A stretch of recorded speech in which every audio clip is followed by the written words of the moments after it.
And that's something that I'd love to do more of, is like these weird moments in history, like the butterfly effect, that you just were not prepared to see, like a crossover. Like Mazda, their base was used as essentially the home base for the Hiroshima government to be able to rebuild everything because they were just outside the city enough. And so it's really fascinating where it's like, yeah, they helped rebuild the entire thing. In one of the videos that I did, I made fun of the fact that like that they and Ford were both working for the Axis, but Mazda actually helped rebuild their city, and Ford, well, we've all seen Detroit. Like that's and so it's just crazy stuff. Like, yeah, you see that there's what was it? Blue Cross Blue Shield at one point employed in the same office building in New York both the dating game killer, he was a serial killer, and the Times Square Slayer. And like they were both working like in the same building at the same time. It's weird stuff. It's those it's that weird, what are the chances of this happening? It seems it's like a conspiracy almost of how weird it gets. You're like, that, what are the possibilities? It's one of those things where it's like the people where it's like, oh, you're only 6 degrees away from everyone. It's exactly that, where, yeah. And there's a lot of crazy, I've never thought about that. Man, there's a couple of famous ones that are extremely famous on, oh yeah, well, this one thing knew this and this. It can be something as simple as 9/11, all the little tie-ins with 9/11 with, holy shit, oh, they just took out insurance on this building, which led to... Yeah, well, there's that. There's also the version which I think is so interesting. Is like the, okay, so My Chemical Romance like was part of like essentially 9/11. Then correct me if I'm wrong, but I think that My Chemical Romance spawned out of that, where they were like, they wrote a whole bunch of music out of it, and then that somehow led to Twilight, and then Twilight led to 50 Shades of Grey, and it's like all this crazy stuff where it's like 9/11 caused 50 Shades of Grey, and it's like, what happened? What happened here? You're like, how the fuck did we get here? Yeah. Or it's like O.J. Simpson. There's so many things that link to O.J. and the O.J. trial that it's just like, how did we get like, and it's like the entire like creation of the Kardashians as a brand was purely because of that. And so like, but you also look at like, then you go into like the Kardashians, how they've affected culture, mental health, things like that. And you're just like, oh man, this is little thing, huge explosion. It's just, I think that stuff is so fascinating. I mean, it's the truth. You get this one situation, this one instance, this one person, and how they can affect during their lifetime. It might not be a big impact, but then it just grows into this thing. And you're like, that you never expected. I mean, there's so many good examples of it. Ho Chi Minh didn't see the end of the Vietnam War, but Vietnam obviously is, you know, he was the main like architect for all that, and went to like different things with the UN. I think he met with Eleanor Roosevelt, like all these things going up to it. And you just see some of these things that are just, even if you don't live to see it. I love the Doctor Who scene of Van Gogh. He was never famous in his lifetime, and nothing hits harder than the historian and him hearing that. Like, that's such a beautiful scene. It's so gorgeous. It's just like, God, you just wish some of those people could have heard how we see them now, especially the positive. Yeah. Nikola Tesla. Can't just... so a lot of beyond those people, his time. Yeah, like a lot of those people are just nothing. They died alone or poor, poverty, and now it's like reflected. It's like, that dude was fucking dope. By the way, lived very shitty life. Yeah, it was really tough. Yeah. There's a lot of the founding fathers that ended up dying destitute because they put so much money towards the war effort, or so much money towards like, or they had everything seized by the British, and like they never got it back afterwards. Like, so they would die destitute. But it's so fascinating that we will learn about them today. And, you know, nearly 250 years later, we're sitting in a country that they helped create, which I think is so beautiful that it's like they never saw it, but they had faith in it.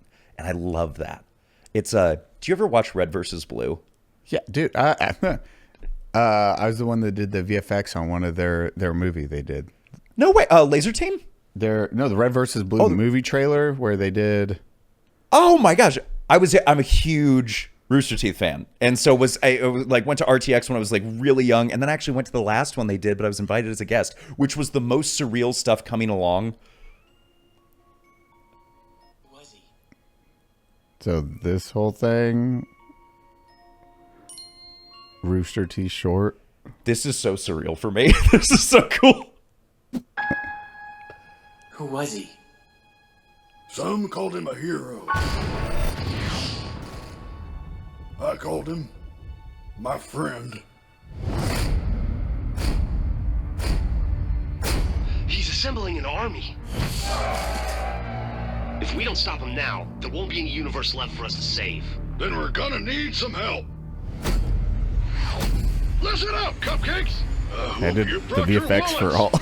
Dude, that is so crazy. Oh Like my gosh. one of my IMDb things is VFX for Rooster Teeth. That's so cool. It's like, do I know? Dude, I've been watching Red vs. Blue since it. Like, this is when they first came out. This is probably before I joined the military. They started in 2004, 3. Say, yeah, somewhere around then. Yeah. I was watching then. Oh my gosh. I loved that. I became a huge Achievement Hunter fan. I loved all of like that stuff, and then loved the seasons of RVB, but I loved specifically, it's the quote that Church has at the end where he combines all the AIs back together, and it's the hero never gets to see how it goes, but you just have to have faith.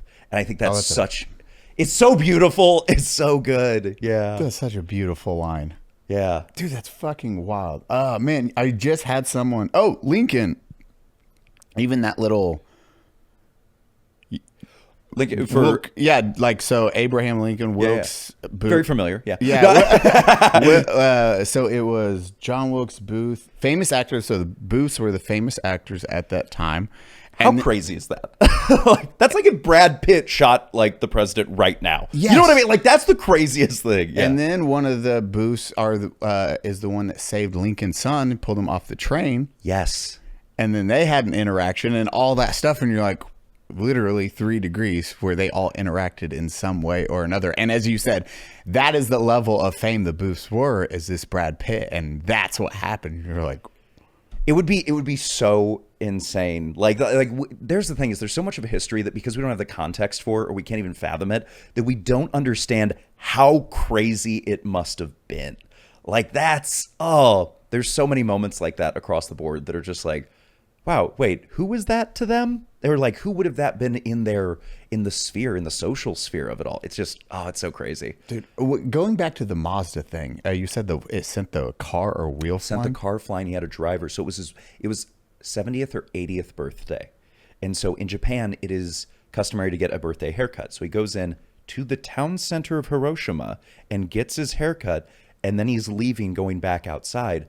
Him and his driver, the car gets sent and flown, and apparently they both survived. They were injured, but they survived. And he was easily 5 minutes away. If his haircut had been a little longer, if there had been somebody else in line, gone, no question. Because that building was wiped off the map. Yeah. So it's just crazy, these little... Well, I mean, it's World War I. It's the wrong turn, and Gavrilo Princip is sitting there just having a snack, and he's like, wait, I know that guy. Like, yeah, I know that assassination, just the domino effect from that one assassination. And that wasn't even a big assassination at the time. It's on the 14th page of the New York Times at that time. Like, it was way further back. No one ever expected that to spiral. That's the interesting stuff, is where you're like, I don't know, so many people, especially everything that goes on in the world right now, everybody's always looking for we've all lived. Exactly. Yeah. It's one of those things where you look back and you're just like, it's funny. We're all looking at these huge events and we're thinking, it's this, it's this, it's this, because everybody loves to play predictor. But it might be the little thing. It might be something very tiny. And that's usually what it is. It's the small ass thing you would never think. Yeah. And that's going to be and you're going to ignore it. No one's going to know about it until a decade later, 20 years later. Hey, remember that one little thing they did? Yeah. That was the nudge. That was that. Yeah. It reminds me of also we talk about, man, I said this really early in 2020. I had a buddy who was like, man, 2020 is a tough year. And I made the mistake of saying this, and I've regretted the quote since, is what if it's not 2020? What if it's the 2020s? And I had a buddy who was like, hey, tell Ryan I say hey. By the way, tell him I say I hate him for that. Because it's been existential crisis. Yeah. Oh, yeah. And thus far, I'm not wrong yet. I'd like to point that out. We just started. You're like, oh, hey, it can't get worse than that. Where are we? AI's just starting, guys. Yeah, we're just kicking it off. Yeah.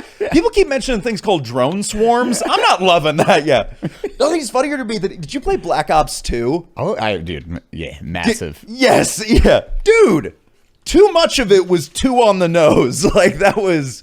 A lot of the Black Ops Metal Gear right now, everyone's like, huh. Kojima's oddly specific on AI in the early 2000s of what problems what might happen from AI. And that's 2003, I think he wrote that shit. And you're like, and it's all now. And yeah. it's, yeah.